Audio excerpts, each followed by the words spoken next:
Alright, ladies and gentlemen, we just took out a Tiger 2. Forgot to start filming. Don't you hate those problems? But it was a Tiger. He had his armor slanted towards me, so these things are more of long-range distance shooters, I think, and we're on Kuban now. I only experienced Ireland the first one or two iterations of the CBT server with these tier 4s out. So basically what that just taught me, basically emphasize that you got to keep your flanks secured. I know a lot of times like this is a perfect little avenue for something a little more mobile, like a T-44, to just start flanking through. We do have the IS-2 over there. Oh, and he's looks like he may be coming down. There we go. That was pretty fortunate to keep my... We have another IS-2, so we're rolling through them right now. But we do have to be very cautious. Now it's a good thing if I make this IS-2 crest, he has about 5 degrees of gun depression, which means he can aim down. I have 6, so he's going to have to expose himself a lot more than he may like to in order to hit me if I stay on the back side of this hill. So that's kind of what I'm going to be going for. Looks like he ricocheted a shot there off the dirt. We've got a Panther and a Ferdy and an SU-100 over there. Gotta watch out for that guy. Now this white and green X, some people, I want to know, are you guys a fan of it or not? Because some people don't like it, because right there I would have seen that I had a shot, whereas normally I probably would have had to maneuver. Now that's almost past my gun depression right there.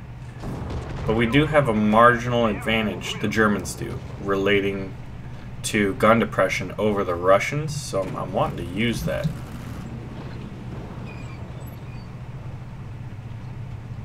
That was good. Looks like we just took A. No one has C, which is the point I'm contesting. We have a Henschel, just like me. Check that out. A lot beefier than the Porsche turret. But that's basically what happens if you try to crest that ridge. What just happened to our friend there. So he's creeping up and popping. Was this another Tiger too? It's pretty hairy on this ridge. There's no point in pushing up. I've kind of finally got the mindset where I just need to hold tight a little longer than I would have. I still would like to play, you know, more dynamic. There's a T-44 incoming. IS-2. See, this is stuff you'll be able to see in arcade, but in realistic battles. Here we go. Going for that lower glacis. Ah, see, I thought he was positioned more towards me. The grass blocked a lot there, so it was difficult. Probably would have aimed a little more, gone for the lower glacis plate there. He's dead. Nice shot. Wait for the T-44 to crest.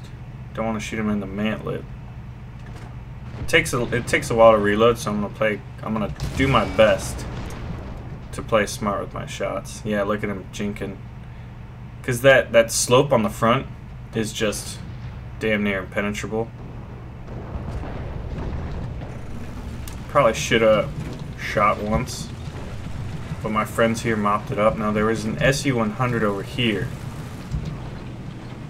which if I can stay hull down, then he's just got the front of my turret.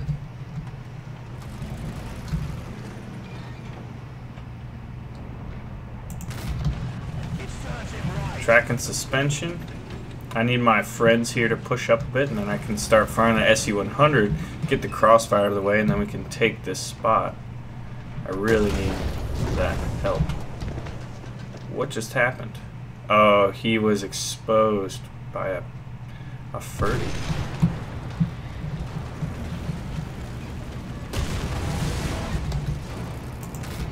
See that? I hit him in the lower glacis. He likely hit me in the upper plate there, which is sloped and really beefy. Okay, we've got a SU-100. Hopefully this tiger here finishes him off. I'm gonna have to retreat a bit. I don't want to expose the rear part of my turret. Yeah, this whole flanking issue. I feel like today's probably the first time I grew up as a tanker. Alright. I don't even know what's happening over there.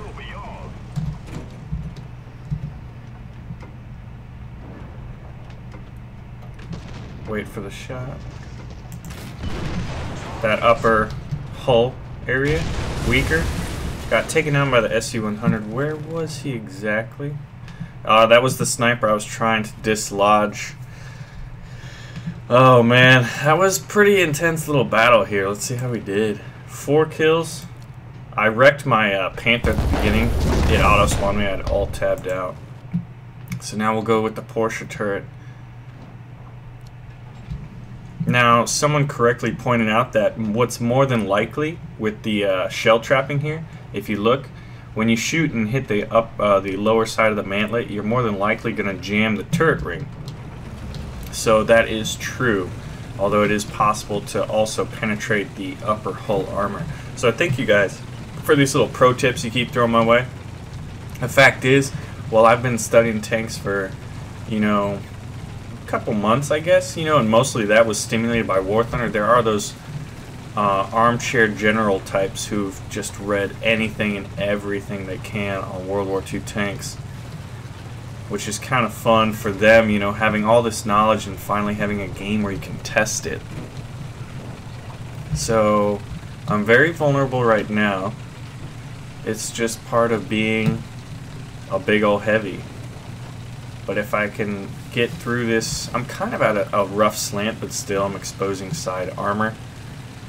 Now I would imagine that the hull armor of the Porsche turreted Tiger II would be the same. Looks like I had a friend taken out.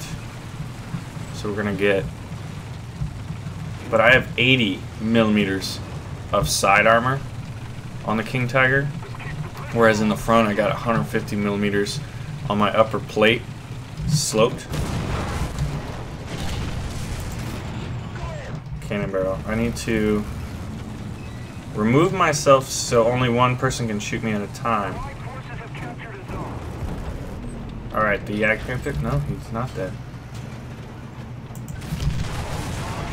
I bounced another shot. This guy's clearly not aiming at the right spots. I may be slanted in a pretty good spot. He's dead.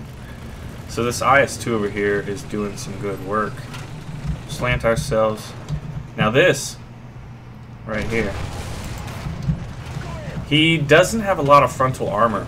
With these ISUs and SU 100s, 122s and all that, like, they're very weak. They do have a nice slope, but you see I aim for the lower glacis again. I mean, when in doubt, in a lot of tanks, fire at the lower glacis, because it's a nice weak spot. I gotta watch over here. There's probably a nice sniping spot. Yeah, this ISU 122 over there seems to be finding himself in some pretty good spots. Now I'm gonna push up with this IS-2, and it doesn't look like we'll grounded ourselves out a bit in this little trench. I mean, if you look at rudimentary tank traps, a lot of times they were just ditches. So it just goes to show that ditches and terrain, you gotta be careful and identify them properly in order to navigate them appropriately.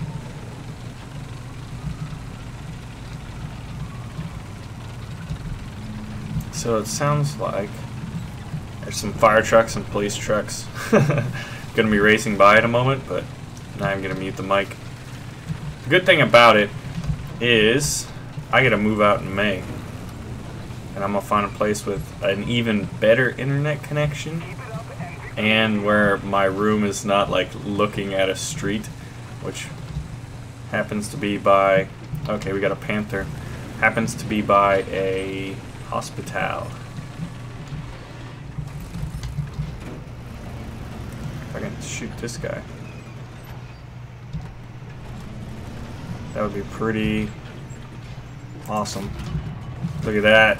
That's a sniper shot right there. I don't know the distance of it. So once again, that whole advantage, disadvantage of gun elevation I need to get this Panther out of there.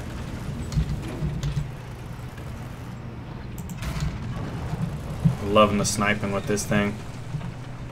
Now this is just kind of keeping situational awareness up. Now we need to take the cap point and look at my traverse rate and check out the I like the dynamic damage. It's clear I took 1 or 2 hits right on the front there. It was probably that Yagged Panther aiming for my side. Maybe my slanting, you know, basically say he's right there, I'm slanted. Okay, and there is some guy there. It's a 1944 with the upgraded, he's got the upgraded frontal plate, which makes it one big sheer armored plate.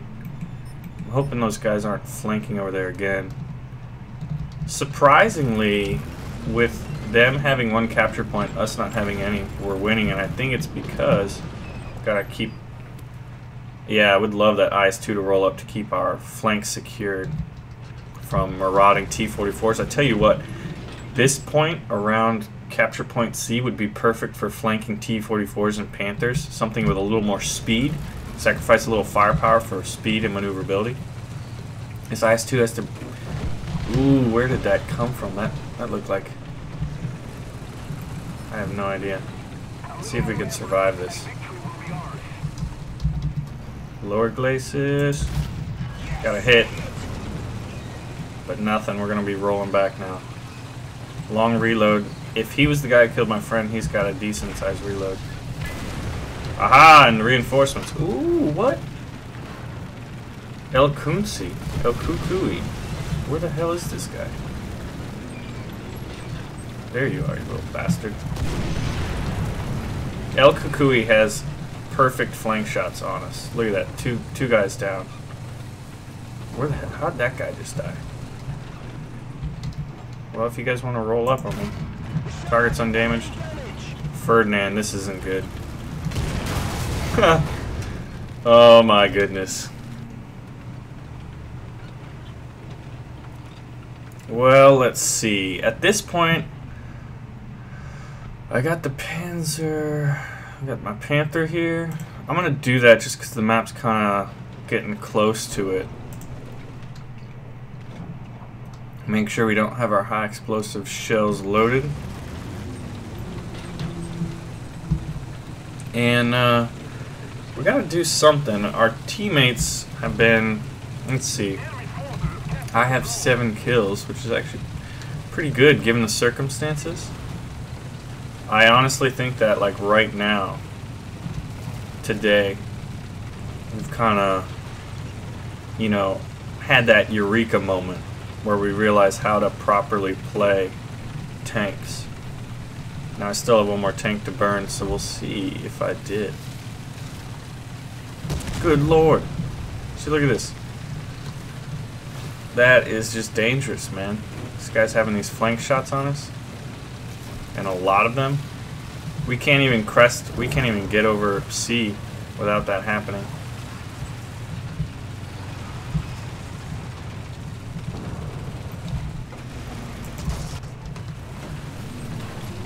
Wow, I just set that guy on fire. That was really fortunate.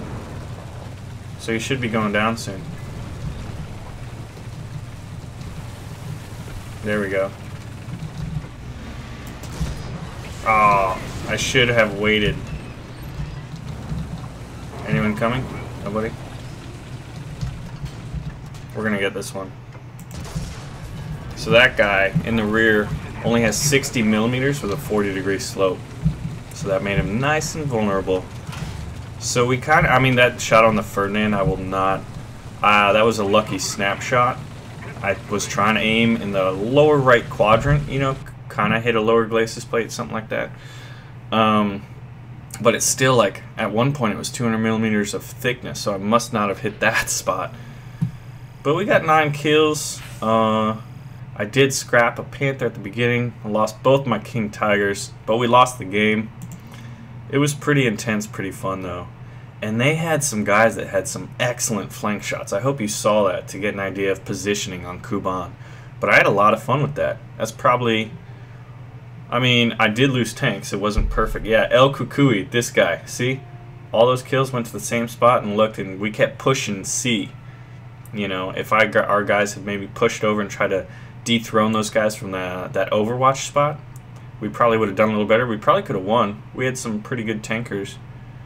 A lot of pretty solid tankers. They had a couple. They had 4 guys that were above 5 and above. Let's see, 1, 2, 3, 4, 5. We had 5.